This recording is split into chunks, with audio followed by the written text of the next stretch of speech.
Hello, and welcome to The Bard's Truth with your host, the Green Bard. This is Dany's Dragon Bonds, Volume 3, Part 2, Power of Dragons, Poverty of Slavers. Focusing on Dany's time in Astapor, building up to its spectacular conclusion. A Storm of Swords, Daenerys 2.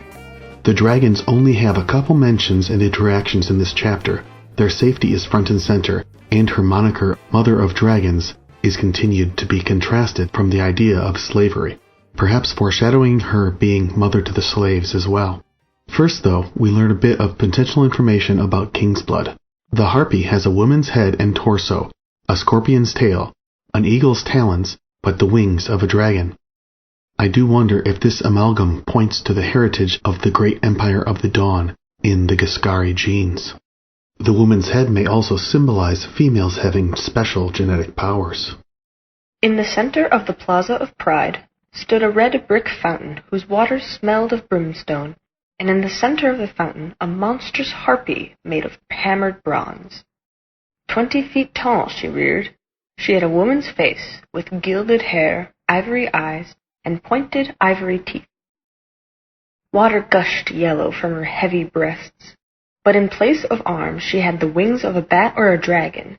Her legs were the legs of an eagle, and behind she wore a scorpion's curled and venomous tail. Dany doesn't interact with the dragons much this chapter because they are left on the ship for safety. The mention of dragon slayers ominously reinforces the concern for their safety. She had locked the dragons below decks. It was too dangerous to let them fly freely over the city. The world was all too full of men who would gladly kill them for no better reason than to name themselves Dragon Slayer. Barristan then reiterates Dany's safety concerns while counseling against purchasing a slave army. Magister Illyrio can keep you safe while your dragons grow, and send secret envoys across the narrow sea on your behalf to sound out the High Lords for your cause. Following that, her identity as a dragon is mentioned thrice, the last of these in the coming quote. Her moniker of Mother of Dragons is set in stark contrast to slavery. She doesn't even want her name associated with a whip. George R. R. Martin is very subtle in this. "Make way!" Drogo shouted as he rode before her litter. "Make way for the Mother of Dragons!" But when he uncoiled the great silver-handled whip that Dany had given him and made to crack it in the air, she leaned out and told him nay. "Not in this place, blood of my blood," she said in his own tongue. "These bricks have heard too much the sound of whips." We finally get an actual dragon interaction next. When Dany seeks sexual satisfaction, her dragons sense it and stir, even though her handmaiden doesn't wake until she hears one of the dragons scream out. Once, so tormented she could not sleep, Dany slid a hand down between her legs and gasped when she felt how wet she was. Scarce daring to breathe, she moved her fingers back and forth between her lower lips, slowly, so as not to wake Eerie beside her, until she found one sweet spot and lingered there, touching herself lightly, timidly at first, and then faster. Still, the relief she wanted seemed to recede before her, until her dragon stirred and one screamed out across the cabin, and Eerie woke and saw what she was doing. The dragon stirring, and especially one screaming, is likely mirroring. Next we find out which dragon specifically is connected to Dany's mind. Drogon, directly mirroring her at the moment of orgasm. Dany knew her face was flushed, but in the darkness Eerie surely could not tell. Wordless, the handmaiden put a hand on her breast, then bent to take a nipple in her mouth. Her other hand drifted down across the soft curve of belly, through the mound of fine silvery gold hair, and went to work between Dany's thighs. It was no more than a few moments until her legs twisted and her breasts heaved and her whole body shuddered. She screamed then, or perhaps that was Drogon. Eerie never said a thing, only curled back up and went back to sleep the instant the thing was done. Note that this happens when Dany is at her most tired and least in control of her mind. This is similar to the direwolf bonds, where in the earliest development stages the bond only presents itself in dreams. Indeed, Jon even consciously fights it, slowing the development of the power further. To contrast Drogon being subconsciously connected to her most adult of acts. Her two children continue their juvenile behavior after Dany spent the next day negotiating with the slavers. This time Viserion is presented as a child to Daenerys, just being needy for her affection. While Viserion, like an untrained puppy, had scratched at the door while Dany was gone, Drogon showed anger and bit Eerie. Please, kids, don't pull a dragon's tail. Drogon's anger might also be mirroring Dany's own anger at the slaver, Kraznys. Behind the carved wooden door of the captain's cabin, her dragons were restless. Drogon raised his head and screamed, pale smoke venting from his nostrils, and Viserion flapped at her and tried to perch on her shoulder, as he had when he was smaller. No, Dany said, trying to shrug him off gently. You're too big for that now, sweetling. But the dragon coiled his white and gold tail around one arm and dug black claws into the fabric of her sleeve, clinging tightly. Helpless, she sank into Grolio's great leather chair, giggling. They have been wild while you were gone, Khaleesi, Eerie told her. Viserion clawed splinters from the door, do you see? And Drogon made to escape when the slavermen came to see them. When I grabbed his tail to hold him back, he turned and bit me. She showed Dany the marks of his teeth on her hand. Did any of them try to burn their way free? That was the thing that frightened Dany the most. No, Khaleesi. Drogon breathed his fire, but in the empty air. The slavermen feared to come near him. She kissed Eerie's hand where Drogon had bitten it. I'm sorry he hurt you. Dragons are not meant to be locked up in a small ship's cabin. Dragons are like horses in this, Eerie said, and riders too. The horses scream below, Khaleesi, and kick at the wooden walls. I hear them. They do not like this water cart. They do not like the black salt sea.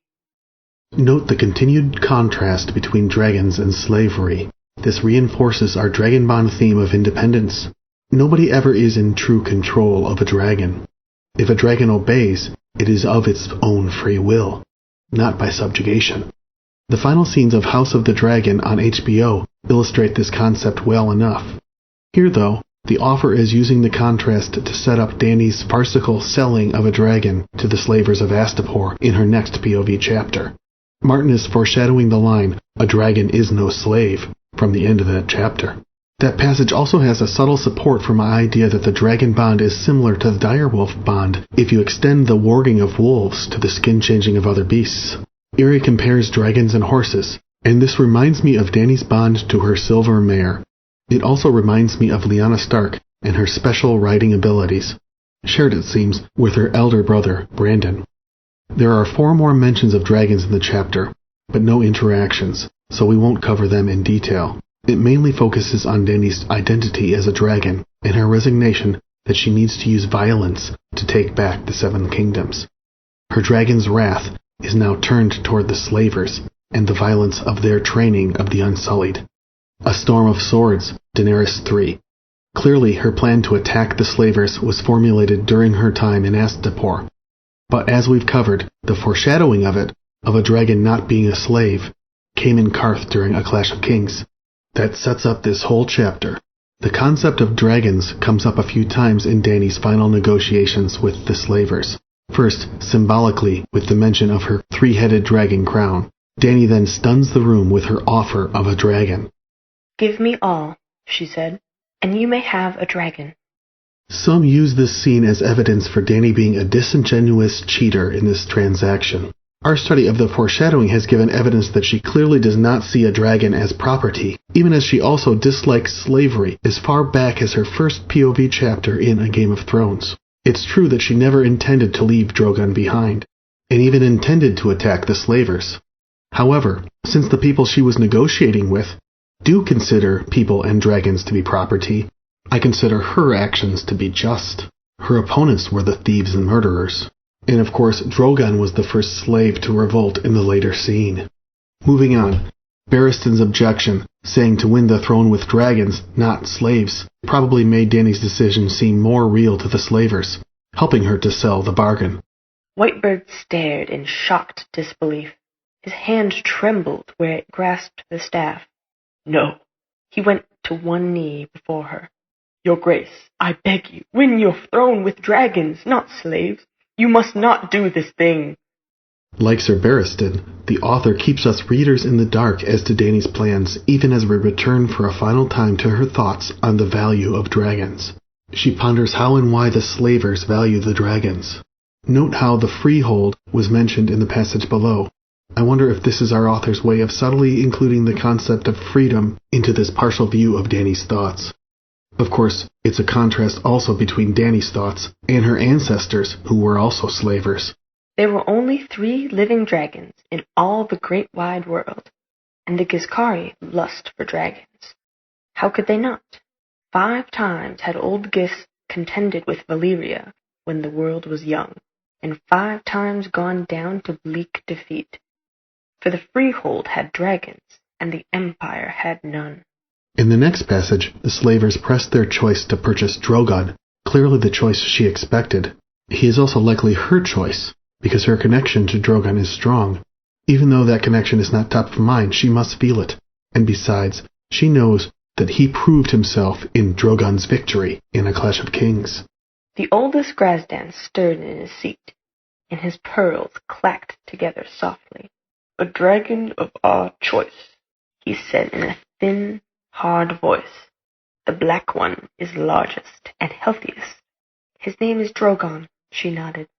"All your goods, save your crown and your queenly raiment, which we will allow you to keep. The 3 ships and Drogon." Her insistence on specifying Drogon's name is also a clue that she knows full well that Drogon could never be a slave. It signals her rejection of the practice of stripping the Unsullied of their names. She doesn't expect this to ever happen to Drogon. Her thoughts turn on her dragons, including a thought of her moniker as Mother of Dragons, signaling she has no intention of shedding the title. Barristan again mentions the value of dragons and Aegon's use of them in conquering Westeros.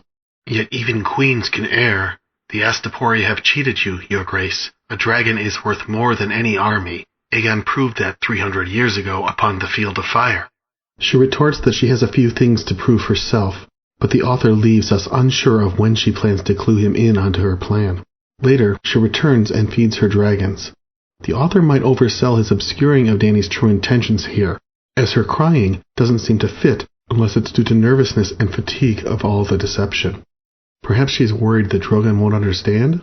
I think Drogon understands just fine. Or will as soon as she says Dracarys. Dany leaned back into her pillow and let the litter bear her onward, back to Balerion one last time to set her world in order, and back to Drogon, her mouth set grimly. It was a long, dark, windy night that followed. Dany fed her dragons as she always did, but found she had no appetite herself. She cried a while, alone in her cabin, then dried her tears long enough for yet another argument with Groleo. Her dragon dream that follows probably means that she's anticipating the coming battle, especially considering that she thinks of Rhaegar again later in the chapter.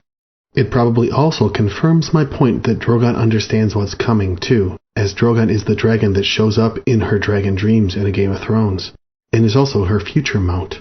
He is probably the dragon in this dream. That night she dreamt that she was Rhaegar, riding to the Trident, but she was mounted on a dragon, not a horse. When she saw the usurper's rebel host across the river, they were armored all in ice, but she bathed them in dragon fire, and they melted away like dew, and turned the Trident into a torrent. Some small part of her knew that she was dreaming, but another part exulted.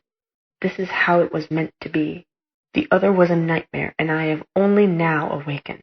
The dream is prophetic about the long night and the others, so it might be partly Quaith's doing, especially given that the enigmatic Shadowbinder appears after the dream.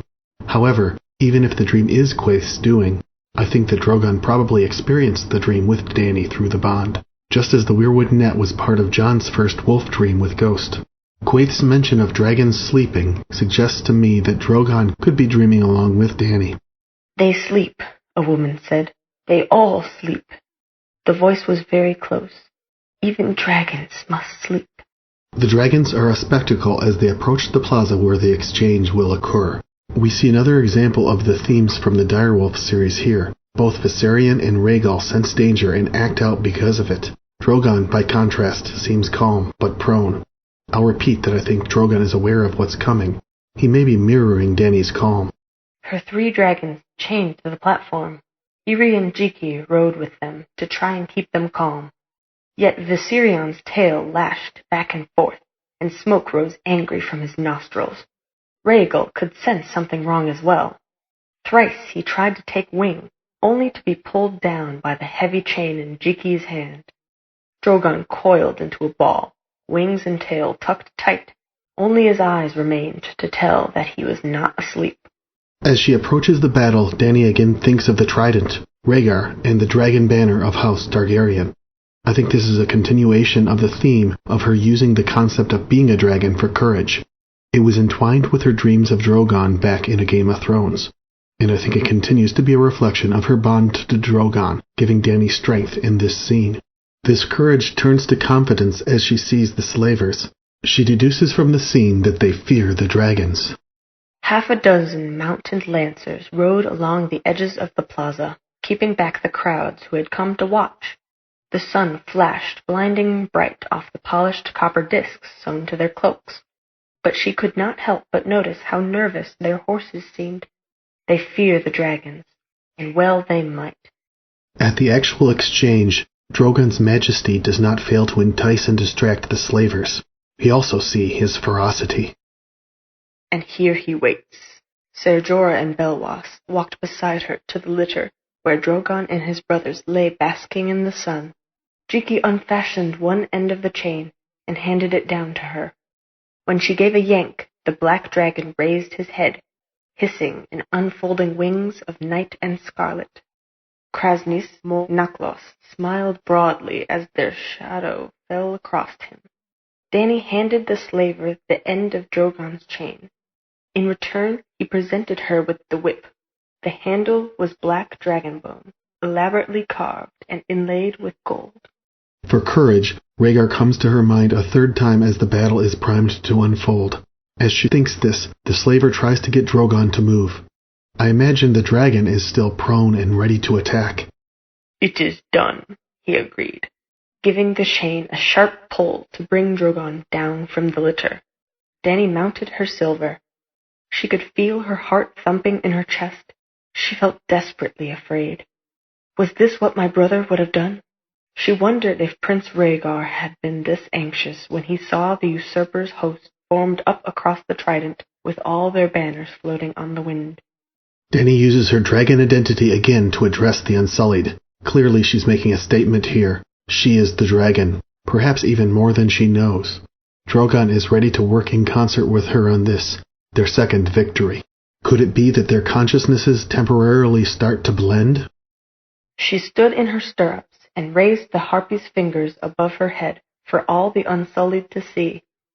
"It is done!" she cried at the top of her lungs. "You are mine!" She gave the mare her heels and galloped across the first rank, holding the fingers high. "You are the dragons now! You're bought and paid for! It is done! It is done!" She glimpsed old Grazdan turn his grey head sharply. He hears me speak Valyrian. The other slavers were not listening. They crowded around Kraznys and the dragon, shouting advice. Though the Astapor yanked and tugged, Drogon would not budge off the litter. Smoke rose grey from his open jaws, and his long neck curled and straightened as he snapped at the slaver's face. Dany finally tells us outright what she's been saying since she rejected Xaro's offer in the prior book. A dragon is no slave. It's pretty badass. Drogon uncoils at her command and roasts Kraznys. The Black Dragon was prepared for this, expecting this, and is clearly of one mind with Dany, mirroring her, knowing exactly who to kill first. "He will not come," Kraznys said. "There is a reason. A dragon is no slave." And Dany swept the lash down as hard as she could across the slaver's face. Kraznys screamed and staggered back, the blood running red down his cheeks into his perfumed beard. The Harpy's fingers had torn his features half to pieces with one slash, but she did not pause to contemplate the ruin. "Drogon! She sang out loudly, sweetly, all her fear forgotten. Dracarys! The black dragon spread his wings and roared. A lance of swirling dark flame took Kraznys full in the face. His eyes melted and ran down his cheek, and the oil in his hair and beard burst so fiercely into fire that for an instant the slaver wore a burning crown twice as tall as his head. The sudden stench of charred meat overwhelmed even his perfume, and his wail seemed to drown all other sound. Drogon's burning of Kraznys is reminiscent of the Indiana Jones scene where they open the Ark of the Covenant. Grotesque, but satisfying given the target. Unfortunately, when the other dragons are freed, we don't get any more detail on how they fight. As a consolation, Drogon gratuitously burns Kraznys again, probably mirroring Dany's disgust for the slaver. Drogon, it seems, can also hate. Then the Plaza of Punishment blew apart into blood and chaos. The good masters were shrieking, stumbling, shoving one another aside and tripping over the hinges of their tokars in their haste. Drogon flew almost lazily at Kraznys, black wings beating. As he gave the slaver another taste of fire, Irri and Jiki unchained Viserion and Rhaegal, and suddenly there were 3 dragons in the air. One can assume from Drogon's example, though, that the other 2 fight savagely and remorselessly. That aside, if anything else is clear from rereading those last 2 chapters, it is that Drogon and Dany were clearly already bonded and their minds were mingling. That's all for this episode. See you next time. Thanks to all the terrific artists whose work is featured on this video.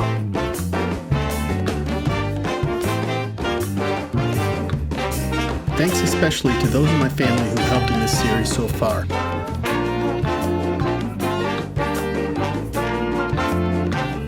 If you enjoy this content, you can also consider supporting us on Patreon.